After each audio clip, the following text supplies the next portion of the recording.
بسم اللہ الرحمن الرحیم رب اشرح لی صدری ویسر لی امری واحلل عقدۃ من لسانی یفقهوا قولی بسم اللہ الرحمن الرحیم الحمد للہ رب العالمین الصلاة والسلام علی اشرف الانبیاء والمرسلین وخاتم النبیین بالقاسم محمد وآل الطیبین الطاہرین المعصومین المظلومین اما بعد فقد قال رسول اللہ صلی اللہ علیہ وآلہ وسلم الحسن والحسین سید شباب اہل الجنہ۔ ہمیشہ کی طرح سب سے پہلے تمام حمد و ثنا اس قادر مطلق کے لیے کہ جو اپنے بندوں سے بہت زیادہ محبت کرنے والا ہے، وہ عظیم پروردگار کہ جو ہم انسانوں کی ہدایت کے لیے ایک نظام کو چلا رہا ہے، جس نے ایک سسٹم ایجاد کیا ہے کہ میرا کوئی بھی بندہ بغیر ہدایت کے نہ رہ سکے، اور اسی ہدایت کے سلسلے میں اللہ نے اپنے نبی مکرم کو، اپنے پیارے حبیب کو بھیجا کہ اے میرے پیارے حبیب، تم دنیا میں جاؤ اور لوگوں کو اسلام کی طرف راغب کرو، جاؤ دنیا میں اور جا کر دنیا کو میری طرف راغب کرو، انہیں کہو کہ تمہارا ایک پروردگار ہے، کہ جو تمہارا خالق بھی ہے، جو تمہارا رزاق بھی ہے، جو تمہارا مجیب الدعوات بھی ہے، جو تمہارے لیے ستار العیوب بھی ہے، وہ پروردگار تمہیں اپنی طرف بلا رہا ہے۔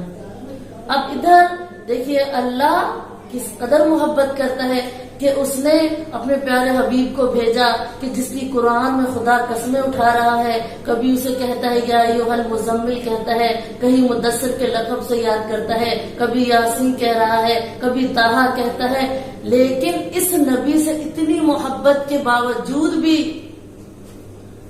اللہ تعالی نے کہا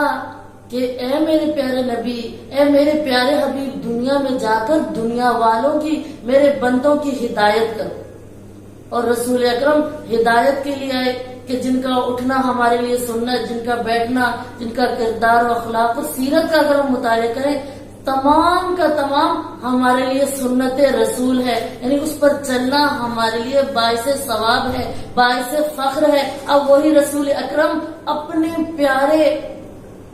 بیٹوں کے لیے، اپنے نواسوں کے لیے کس خوبصورت انداز میں فرما رہے ہیں الحسن والحسین سید شباب اہل الجنہ، کہ حسن اور حسین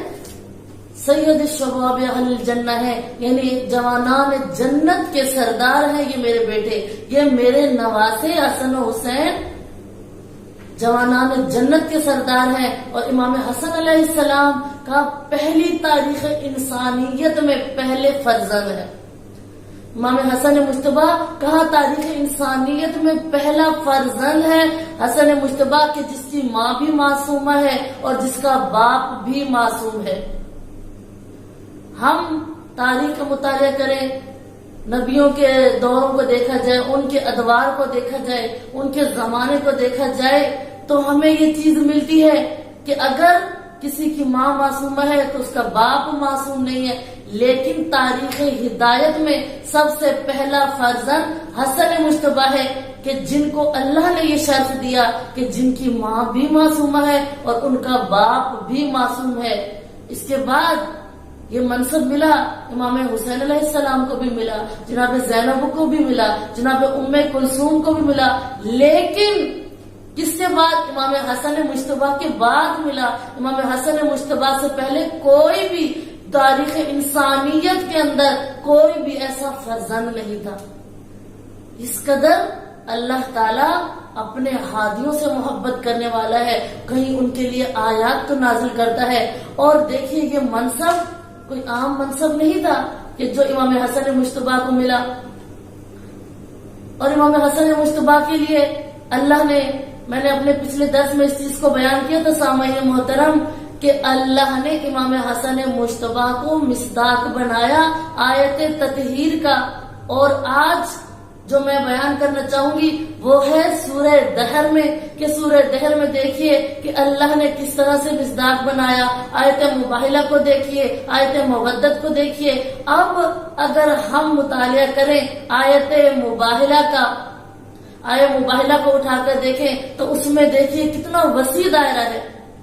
آیت مباہلہ میں اللہ نے ایک وسیع دائرہ دیا ہے کہ کس قدر آیت نازل ہوئی ہے شان سے، اور کس کے لیے نازل ہوئی، جس میں کسی بھی مفسر کا، کسی بھی محدث کا کوئی اختلاف نہیں ہے، یعنی تمام راویان سے متواتر ایک حدیث نقل ہوئی ہے، اور اس حدیث اور اس آیت مباہلہ کے مفسرین نے کسی نے بھی انکار نہیں کیا کہ یہ کہا جائے کہ یہ امام حسن مجتبی اس میں شامل نہیں ہے، یا حضرت زہرا اس میں شامل نہیں ہے، یا حضرت علی علیہ السلام شامل نہیں ہے، یا امام حسین علیہ السلام شامل نہیں ہے۔ عزیزان محترم، اب یہ آیت دیکھیے کہ جس کا دائرہ اتنا وسیع تھا، اور آیت کیا تھی کہ کس قدر کس انداز میں اللہ نے اس شان سے اس آیت کو نازل کیا، اور کہا فمن حاجک فیہ من بعد ما جاءک من العلم فقل ندعو ابناءنا وابناءکم ونساءنا ونساءکم وانفسنا وانفسکم، ثم اس کے بعد کیا ہے، کہا ثم نبتہل فنجعل لعنۃ اللہ علی الکاذبین۔ کیا اب دیکھیے کہ اب یہ آیت جب نازل ہوئی ہے تو کس پر اللہ کہہ رہا ہے کہ اگر یہ لوگ کٹ حجتی پر اتر آتے ہیں تو تم اپنے بیٹوں کو لے کر جاؤ، یہ اپنے بیٹوں کو لے کر آئیں گے۔ اور ترتیب دیکھیے عزیزان محترم کہ ترتیب کیا ہے مباہلہ میں، کہ جیسے آیت نازل ہوئی ہے ابناءنا و ابناءکم، اور اب ادھر رسول اکرم کہ جہاں پر جمع کا صیغہ استعمال ہو رہا ہے، لیکن رسول اکرم اس جمع میں 2 یا 3 کو بھی لے کے جا سکتے تھے، لیکن 2 یا 3 کو نہیں لے گئے۔ اگر ابنا کی جگہ کس کو لے کے گئے، علی مرتضیٰ کے بیٹوں کو ساتھ لے کر جا رہے ہیں، اپنے نواسوں کو لے کر جا رہے ہیں، حضرت زہرا کو لے کے جا رہے ہیں، حضرت علی مرتضیٰ کو ساتھ لے کے جا رہے ہیں۔ اور اب جب آتے ہیں میدان مباہلہ میں، اب جس ترتیب سے آیت نازل ہوئی تھی اسی ترتیب سے رسول اکرم اپنی اولاد کو لے کے جا رہے ہیں، اپنے خانوادے کو لے کے جا رہے ہیں، اور کس ترتیب اور کس انداز میں تشکیل دیا ہے کہ ابناءنا ابناءکم کی جگہ پر اپنے بیٹوں حسن اور حسین کو ساتھ لے کے جا رہے ہیں۔ تو سب سے آگے جب میدان مباہلہ میں جاتے ہیں رسول اکرم تو سب سے پہلے جسے ساتھ لے کر جا رہے ہیں، اور جو سب سے آگے ہے وہ کون ہے، امام حسن مجتبی اور امام حسین علیہ السلام، یعنی ابنا کی جگہ ان کو لے کے جانے۔ اور پھر آیت کی ترتیب ہے وَنِسَاءَنَا وَنِسَاءَكُمْ، کہ تم اپنی عورتوں کو لاؤ، ہم اپنی عورتوں کو لائیں گے، اور اسی انداز میں رسول اکرم آگے بیٹوں کو رکھا۔ اب جیسے آیت نازل ہوئی تھی، اب بیٹیوں کی جگہ پر، عورتوں کی جگہ پر رسول اکرم نے حضرت زہرا کو ساتھ لے کر گئے ہیں، کوئی اور خاتون نہیں گئی ساتھ، گئی ہے تو جناب فاطمہ الزہرا کو یہ شرف حاصل ہوا کہ میدان مباہلہ میں اپنے بابا کے ساتھ، اپنے خانوادے کے ساتھ، اپنے بچوں کے ساتھ، اپنے شوہر نامدار کے ساتھ میدان مباہلہ کی طرف روانہ ہوتی ہیں، اور کس انداز میں جاتی ہیں۔ اب دیکھیے دائرہ بہت وسیع تھا، لیکن بیٹوں کی جگہ ساتھ لے جاتے تو کسی اور کو لے جاتے، لیکن سمجھایا کہ یہ حسن مجتبی میرا بیٹا ہے، یہ حسین ابن علی میرے بیٹے ہیں، یہ زہرا کے فرزند ہیں، یہ میرے لختے جگر ہیں، یہ میرے نواسے ہیں، میں ان سے پیار کرتا ہوں۔ اور پھر دیکھیے کہ اب جب یہ آیت نازل ہوئی تو کس وقت کہا کہ یہ آخری دور چل رہا تھا کہ 11 ہجری میں رسول خدا کی وفات ملتی ہے کہ اس دنیا سے رخصت ہو گئے، اور تاریخ اٹھا کر دیکھیں تو امام حسن مجتبی کی ولادت جو ہمیں نظر آتی ہے وہ ہے 2 یا 3 ہجری کو، یعنی بعض نے 2 کی بھی روایت لکھی ہے اور بعض نے 3 کی بھی روایت کو بیان کیا ہے۔ اب دیکھیے 11 ہجری میں رخصت ہو رہی ہے، امام رخصت ہو رہے ہیں رسول اکرم، اور ادھر 7 یا 8 سال کی عمر ہے حسن مجتبی کی، اور آیت مباہلہ امام حسن مجتبی کے لیے نازل ہو رہی ہے۔ امام حسن مجتبی کوئی عام شخصیت نہیں تھے کہ جن کا جود و سخا، کہ جن کی ہر طرح سے کرم دنیا میں مشہور تھا، اور صرف یہ آیت مباہلہ ان کی شان میں نازل نہیں ہوئی بلکہ سورہ دہر میں بھی ملتا ہے کہ سورہ دہر میں کہ جب یہ سورہ دہر نازل ہوئی تو اس وقت کیا عمر ہے امام حسن مجتبی کی، کہ اس وقت بھی تاریخ تھی 7 یا 8 سال کی عمر ہے. کہا اب یہ روزے میں ہے، روزے کی حالت میں ہے، کبھی یتیم دروازے پہ آ جاتا ہے، کبھی مسکین آ جاتا ہے، تو کبھی کوئی صدا لگاتا ہے کہ میں اسیر آپ کے دروازے پر آیا ہوں. تو اس وقت امام حسن مجتبیٰ کی عمر کوئی 25 سال کی نہیں تھی، کوئی 50 سال کی عمر نہیں رکھتے تھے. کہا جائے کہ جس نے اپنی بھوک کو برداشت کیا ہو اور انہوں نے اللہ کی راہ میں اپنے مال کو خرچ کیا ہو. لیکن اس وقت کی عمر بھی دیکھیے تو یہی ملتی ہے کہ جب سورہ دہر نازل ہوئی اس وقت بھی امام حسن مجتبیٰ کی عمر جو تھی 7 یا 8 سال تھی. 7 یا 8 سال کا بچہ اپنی بھوک کو برداشت کر رہا ہے، اپنے حصے کا مال جو کھانا افطاری میں رکھا ہوا ہے اس کو کس کو دے رہا ہے؟ غریبوں میں، یتیموں میں، مسکینوں اور اسیروں کو تقسیم کر رہا ہے. اور کس قدر پھر اللہ نے یہ آیت کو نازل کر دیا اور ان کی شان میں نازل کیا اور کہا وَيُطْعِمُونَ الطَّعَامَ عَلَىٰ حُبِّهِ مِسْكِينًا وَيَتِيمًا وَأَسِيرًا، کہ میں